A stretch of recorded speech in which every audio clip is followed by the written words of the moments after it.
आएंगे राम कुमार तिवारी भैया तो नाम करेंगे और आप सभी के साथ मिलकर बंजरवा वार्ड संख्या 14 में काम करेंगे।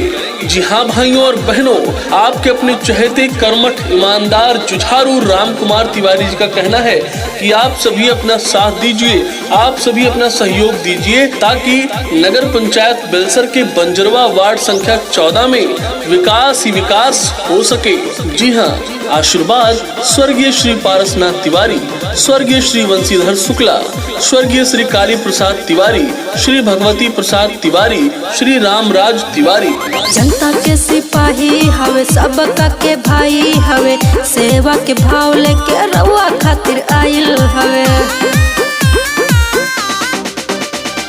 राम कुमार भैया के करी सपोर्ट, इन्हीं के देती ही अब की होट कि सबका से बाड़े नुई है नीक की काम होई ठीक है चाची, कि सबका से बाड़े नुई है नीक काम होई ठीक है चाची।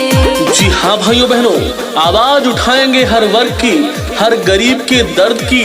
आपका साथ मिला तो जड़ें उखाड़ कर रख देंगे भ्रष्टाचार के मर्ज की। तो याद रहे साथियों, आपके अपने राम कुमार तिवारी, आपके अपने सेवक, आपके अपने बेटे नगर पंचायत बेलसर के बंजरवा वार्ड संख्या 14 से सभासद प्रत्याशी हेतु राम कुमार।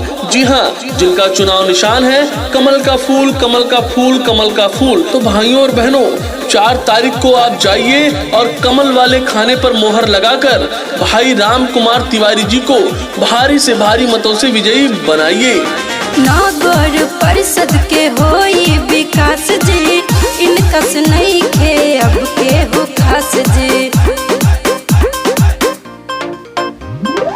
सबके सहायक बड़े, सबका से लायक बड़े, नाही बकोनो दगिया भाई, सबका से हट के भगिया भाई, कि सबका से बाड़े नुई है नीक काम होई ठीक है चाची, कि सबका से बाड़े नुई है नीक काम होई ठीक है चाची।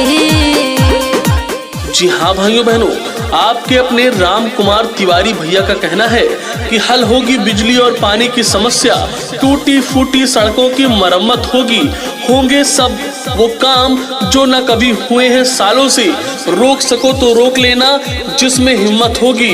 तो याद रहे साथियों, अपने भाई, अपने बेटे, अपने चहेते, अपने करीबी राम कुमार तिवारी जी को कमल के फूल के चुनाव चिन्ह पर मोहर लगाकर अपना अमूल्य वोट व समर्थन देकर भारी से भारी मतों से विजयी बनाइए। ना होई घुसखोरी ना भ्रष्टाचार जी, जन जन करता ही है पुकार जी।